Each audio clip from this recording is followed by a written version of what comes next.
Good evening and welcome to my place. I'm Hanson,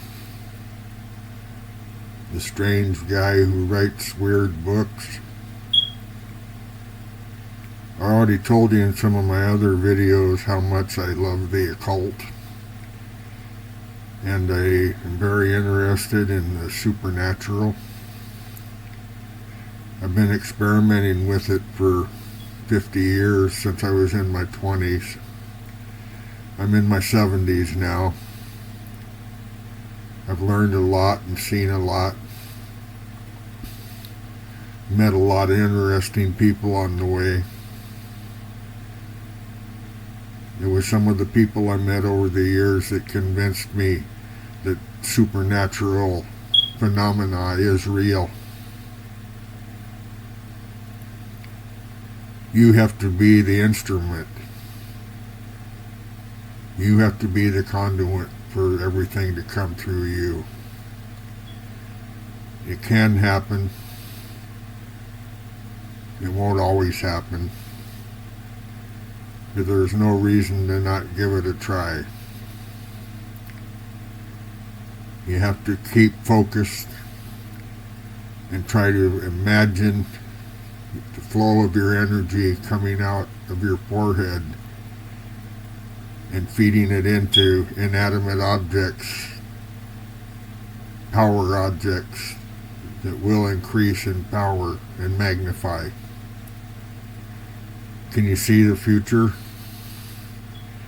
Yes, if you try.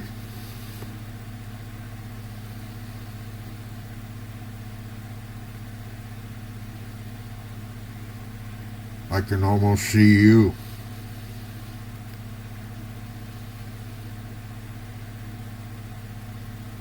I can almost see you.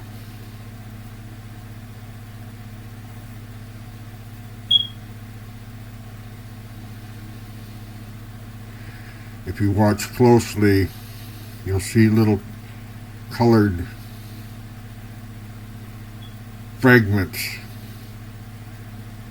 pass across the front of the video screen.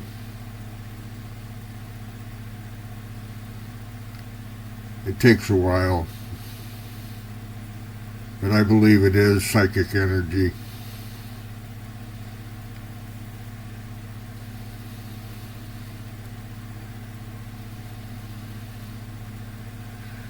Okay, well, we'll just let her simmer for a little while, and maybe the timer will go off when it's ready. Who knows? I'd like to welcome you to my home and tell you a little bit about myself. I've been writing books for about 2 years now. I always wanted to be a writer ever since I was in my 20s. When I was in college, I took composition classes and did pretty well. I got A's in the class, and my teacher used to read some of my stories to the class. Everybody seemed to get kind of a charge out of it. I was an avid reader all my life, and I still am. Some of the difference now is that I do a lot of reading off of computer screens and tablets and cell phones rather than out of books and magazines anymore. A lot of that is because of the access. I write stories about the occult because I've always found that they had value, and I was always entertained by the idea of things that were mysterious and seemingly impossible.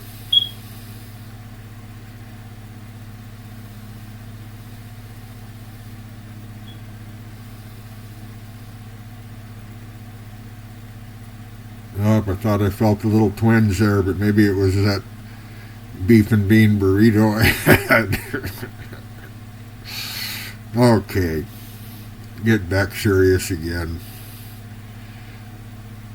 I loved mythology and reading about the Minotaur and all this odd creatures that they used to make up around the campfire to scare children with, talking about different creatures that came out of the holes in the earth. You know which ones I'm talking about. You probably can name more of them than I can. And so it's always been a part of our culture, human-wide, ever since people sat around fires and told stories. They didn't have anything else to do, or they were trying to explain natural phenomena in a simple way that they thought it made sense. Like a chariot being pulled across the sky with a giant beam of light in it. That was how they explained that the sun made the days. That at the edge of the world, the water just ran off because the world was flat. They couldn't envision the world as being round.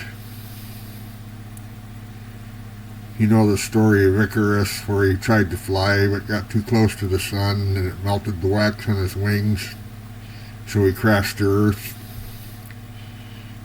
It's an unlimited volumes of stories after stories after stories. The human imagination. It's such a wondrous thing, and we all have it. Some of us are driven a little bit to try to express our imagination for one reason or another. I like to tell stories, and I got good at it. I guess it was from lying to my parents so much. Did you break that? Oh no, I didn't break that. Well, I had to tell the story good enough to be convincing. No, I was over at the neighbor's house, and when I came home, somebody had broken the front wheels off of the bicycle. I saw him running into the woods. It was a tall guy. He was wearing a blue shirt and had white tennis shoes. You know what I mean? When I was a little boy. Hey, Lee, did you happen to see the candy bar that was sitting on the kitchen table about an hour ago? Oh, no, I didn't see it. Could you describe it, please? Oh, that's candy bar. Yeah, I think I saw some guy run into the house and grab it, and then he took off out the door, and I couldn't catch him. So that's where the life of a storyteller begins.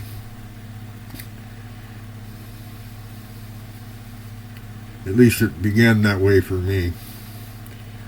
Then I got to school, and it was kind of the same thing. The teacher would say, did I do this or did I do that? And I'd say, no, it must have been one of the kids in one of the other classes. Somebody threw somebody off the monkey bars. I don't know anything about that teacher. Must have been somebody who looked like me. That didn't usually work too well. When I got to high school, the stories kept on coming.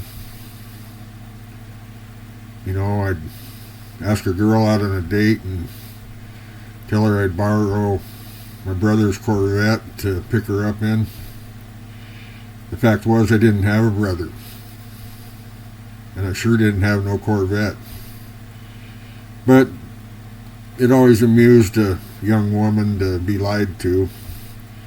So I'd usually get the date anyway.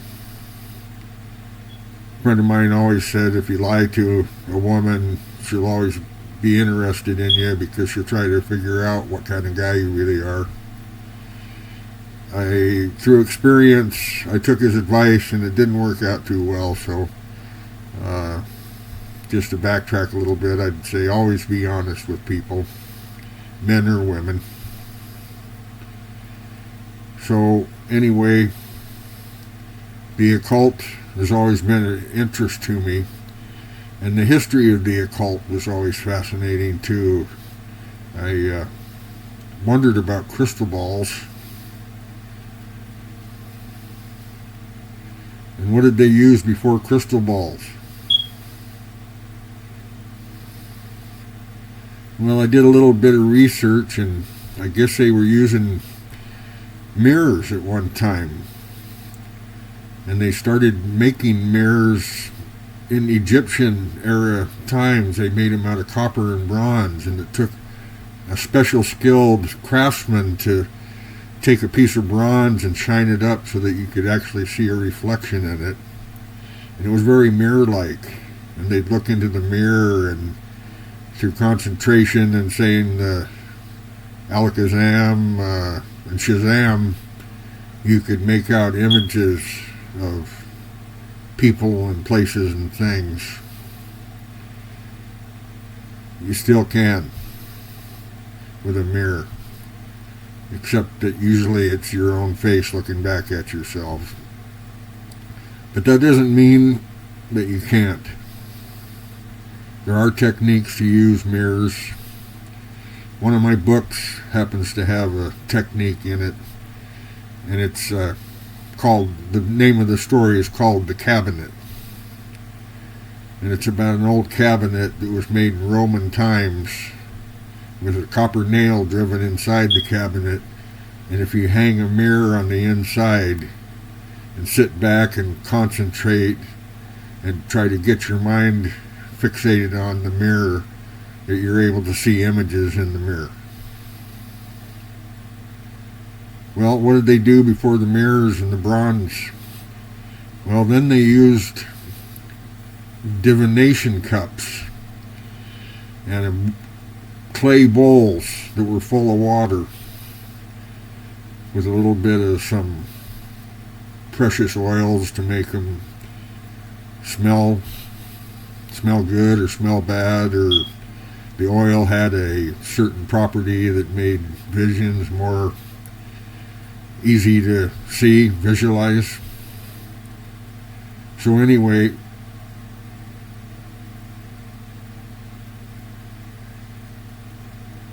did you feel that? Yeah, neither did I. Anyway, I got this crystal ball here, and I wrote a story about a crystal ball. It was the inspiration for one of my stories. A guy goes to an antique store and he finds an old crystal ball sitting on the shelf, and he buys it. The owner of the shop tells him that it used to belong to a magician back in about 1870 that traveled across the United States. Zorgo the magician, or whatever the fellow's name was. And the guy takes a crystal ball home. And then he's sitting back watching television, but he notices glowing light coming out of his kitchen, and he walks out and he sees a display like a television showing up on the crystal ball. And he sits down and he starts watching it, and it starts to unfold, and he sees a car accident occurring on the crystal ball. And he watches for the detail, and he sees that the person that's killed in the car accident happens to be a friend of his. So he calls his friend the next day. The friend's just fine. And the guy chalks it up as a hallucination. I must have been hallucinating what I saw in the crystal ball. 3 days later, his friend's killed in a car accident.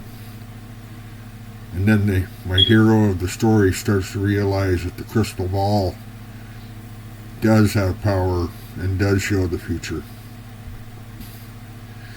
So you can take an item and create a blood-curdling story out of it. And if you take your time and put some of your soul into it, you can create a wonderful story that really sparks people's imagination. Oh, did you feel that? You had to.